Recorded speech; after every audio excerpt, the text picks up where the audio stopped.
Bismillahirrahmanirrahim. Assalamualaikum warahmatullahi wabarakatuh. Perkenalkan, kami dari mahasiswi TCB Prodi Akuntansi Syariah. Di sini kami akan mereview atau membedah jurnal untuk memenuhi tugas audit syariah. Kami dari kelompok 8. Perkenalkan, nama saya Samara Fikriya Zara dan teman saya Safira Radanti. Kami akan membedah jurnal dengan tema The Impact of Sharia Supervisor Board and Sharia Audit Committee on Corporate Social Responsibility Adoption at Islamic Bank in Bangladesh. Sebelum masuk lebih dalam, saya akan menjelaskan lebih dulu tentang profil jurnal ini, yang dimana jurnal ini ditulis oleh KM Anwarul Islam, Muhammad Samsun Sadikin, MD Tahidur Rahman, dan MD Arifin Hakil Krauduri. Selanjutnya, kita masuk ke pembahasan yang pertama, yaitu masalah riset. GCR, kepanjangan dari Corporate Social Responsibility di Bangladesh, memainkan peran penting dalam mendapatkan loyalitas dan kepercayaan pelanggan. GCR adalah topik yang dipelajari secara intensif, namun determinannya di bidang perbankan syariah masih langka. Maka dari itu perlunya identifikasi dan analisis pengaruh SSB, kepanjangan dari Sharia Supervisor Board, dan SAC Syariah Audit Committee terhadap adopsi GCR pada bank syariah di Bangladesh. Kemudian teori riset di sini ada 3. Yang pertama ada GCR, kepanjangan dari Corporate Social Responsibility, model bisnis yang mengatur diri sendiri, yang bertanggung jawab secara sosial kepada dirinya sendiri, pemangku kepentingan, dan publik. Dengan memperhatikan GCR, perusahaan dapat menyadari jenis dampak yang mereka timbulkan pada semua aspek masyarakat, termasuk sosial, ekonomi, dan lingkungan. Selanjutnya ada SSB, kepanjangan dari Sharia Supervisor Board, yaitu alat tata kelola perusahaan internal di mana kegiatan perbankan Islam dipantau berdasarkan prinsip-prinsip Islam. SSB diberi tugas mengarahkan, meninjau, dan mengawasi kegiatan lembaga keuangan Islam. Dan yang terakhir ada SAC, kepanjangan dari Sharia Audit Committee, yaitu yang mempunyai tujuan untuk memberikan pengawasan terhadap proses pelaporan keuangan, proses audit, sistem pengendalian internal bank, dan kepatuhan terhadap undang-undang dan peraturan. Teman-teman, mungkin itu saja yang bisa saya sampaikan. Penjelasan selanjutnya akan disampaikan oleh Safira Radanti. Baik, bismillahirrahmanirrahim. Terima kasih kepada Samara yang sudah mempersilahkan saya. Sebelumnya, perkenalkan, nama saya Safira Radanti.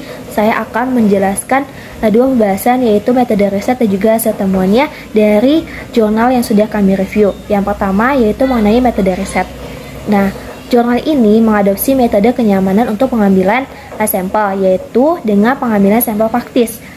Pengambilan sampel praktis ini adalah jenis metode pengambilan sampel non probabilitas khusus yang bergantung pada pengumpulan data khusus, data dari anggota populasi yang tersedia dengan mudah untuk berpartisipasi dalam penelitian. Nah, maka dari itu tekniknya juga, teknik pengambilannya berdasarkan metode convenience sampling study. Ini pun juga menggunakan perangkat lunak SPSS 23.0 untuk menginterpretasikan temuan statistiknya.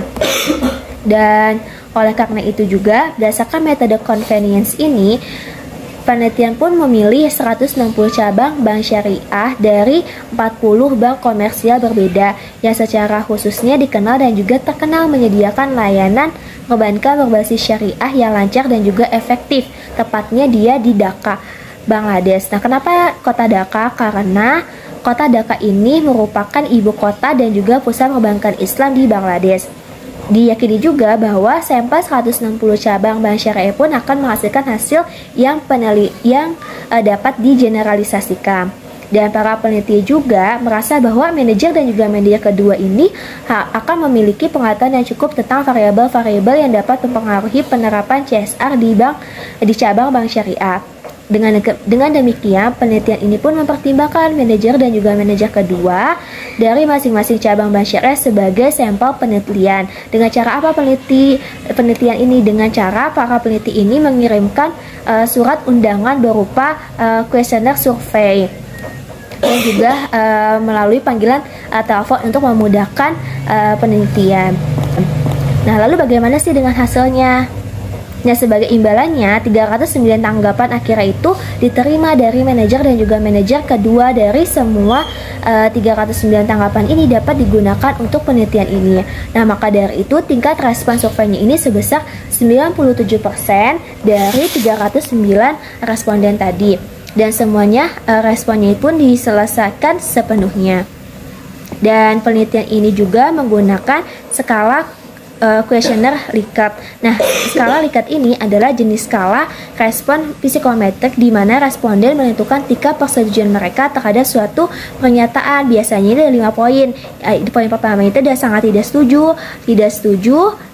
setuju, dan juga sangat tidak setuju. Dan studi ini pun menggunakan kuesioner skala Likert 5 poin untuk mengumpulkan data studi dari responden di mana ditandai dengan sebagai ketidakpuasan penuh dengan pertanyaan berdasarkan pernyataan yang diberikan, dan 5 ditandai sebagai sepenuhnya puas.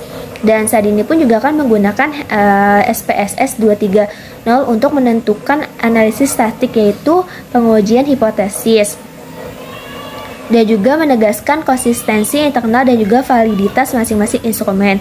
Dan Converge Alpha pun adalah ukuran konsistensi internal, yaitu seberapa sih dekat hubungan satu set item dengan sebuah grup. Dan ini pun dianggap sebagai ukuran keandalan skala. Nilai Converge Alpha 0,7 atau lebih itu tuh menunjukkan bahwa konsistensi internal yang dapat diterima, dan semua variabel penelitian ditemukan dan juga diandalkan karena nilai alfanya itu masing-masing variabel itu lebih dari 0,8 yang dianggap sebagai reliabilitas yang baik untuk setiap variabelnya. Dan berikut rinciannya. Adopsi CSR cabang ini, Converge alfanya ini 0,822, dukungan Dewan Pengawas Syariah ini 0,891, kehadiran Komite Audit Syariah ini sebesar 0,902. Lalu pembahasan yang terakhir itu mengenai hasil temuannya.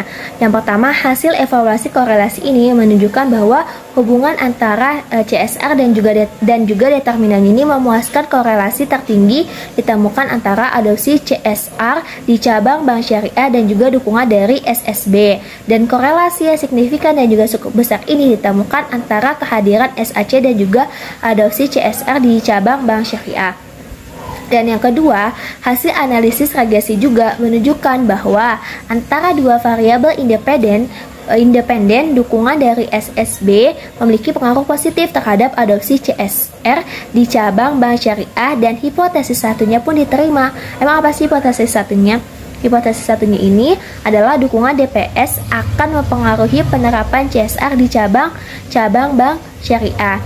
Dan karena SSB-nya pun dapat membentuk tindakan dan aktivitas Bank Syariah yang bertanggung jawab secara sosial, maka dukungannya pun cukup dari SSB akan membantu cabang Bank Syariah untuk mengadopsi dan juga mengimplementasikan kegiatan CSR untuk menciptakan citra positif di benak pelanggan potensial, serta hipotesis keduanya pun diterima. Hipotesis keduanya ini adalah adanya Komite Audit Syariah yang kuat dan efektif akan mempengaruhi adopsi CSR dari cabang-cabang Bank Syariah. Dan menunjukkan juga bahwa keberadaan SAC yang efektif akan secara signifikan mempengaruhi adopsi CSR di cabang Bank Syariah. Lalu, temuan ini pun mengungkapkan bahwa dukungan dari SSB dan juga keberadaan SAC ini yang kuat dan efektif memiliki korelasi yang kuat dengan adopsi CSR dan secara signifikan mempengaruhi adopsi CSR di Bank Syariah di Bangladesh tentunya. Akhirnya, penelitian ini pun mengusulkan beberapa pedoman kebijakan yang signifikan dan krusial bagi cabang Bank Syariah untuk mengadopsi kegiatan CSR tersebut. Dan cukup sekian dari saya, dari kami juga, dari Samara juga. Kurang lebihnya mohon maaf. Wassalamualaikum warahmatullahi wabarakatuh.